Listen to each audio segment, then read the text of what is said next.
কি মুক্তিযোদ্ধার সন্তান নাতিপুতিরা কেউ মেধাবী না? যত রাজাকারের বাচ্চারা নাতিপুতি হলো মেধাবী, তাই না?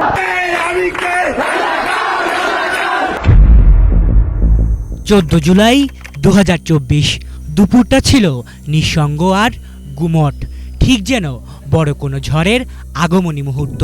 সেই সময়ই ফ্যাসিস্ট হাসিনার কণ্ঠে এক ইতিহাস বদলে দেয়া প্রশ্ন, যেটি অনেকের কাছেই কেবল একটি উক্তি, তবে এই উক্তিতেই হাসিনার সর্বনাশের সূত্রপাত। এরপরই কোটা সংস্কার আন্দোলন রূপ নেয় স্বৈরাচার আওয়ামী লীগ সরকার পতনের আন্দোলনে। শিক্ষার্থীদের কোটা সংস্কারের দাবিকে হেয় করে এমন উক্তি দেওয়ার সময় ফ্যাসিস্ট হাসিনা হয়তো বুঝতেই পারেননি তিনি জাতির কোথায় কোথায় আঘাত করছেন। তিনি বোঝেননি এই প্রশ্ন কেবল একটি শ্রেণী নয়, গোটা জাতিকেই করবে অপমান, তাদের অস্তিত্বকেই ফেলবে প্রশ্নের মুখে। কেউ তখন আজ করতে পারেনি এই বাক্যটাই হবে তার দীর্ঘ শাসনের শেষ গণনার শুরু। এরপরই বিশ্ববিদ্যালয়ের ক্যাম্পাস, কলেজ চত্বর, নগরীর রাস্তাঘাট সবখানে জ্বলে ওঠে বিদ্রোহের আগুন। হাজার হাজার ছাত্রছাত্রী নেমে আসে রাজপথে। তারা আর কোনো কোটা নয়, চায় সমতা, সম্মান আর একটি শোষণমুক্ত রাষ্ট্র ব্যবস্থা। দেশের আকাশে বাতাসে প্রতিধ্বনিত হয় স্লোগান।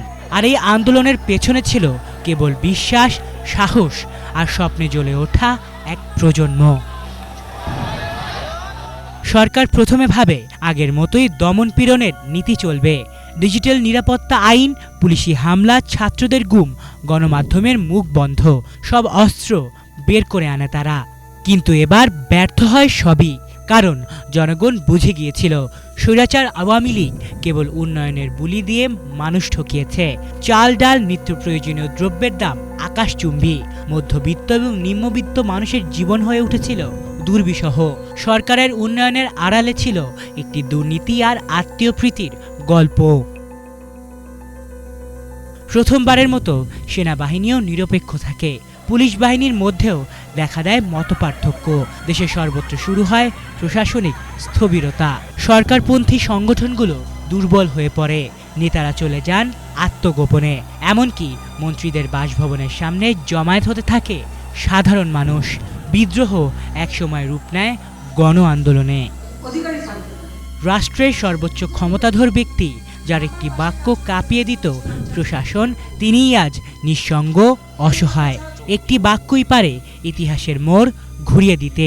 একটি অবজ্ঞা থেকে জন্ম হতে পারে একটি বিপ্লবের। যখন প্রশ্ন জনতার সম্মান আর অধিকারের, তখন বংশ পরিচয় নয়, জয় হয় কেবল মানুষের।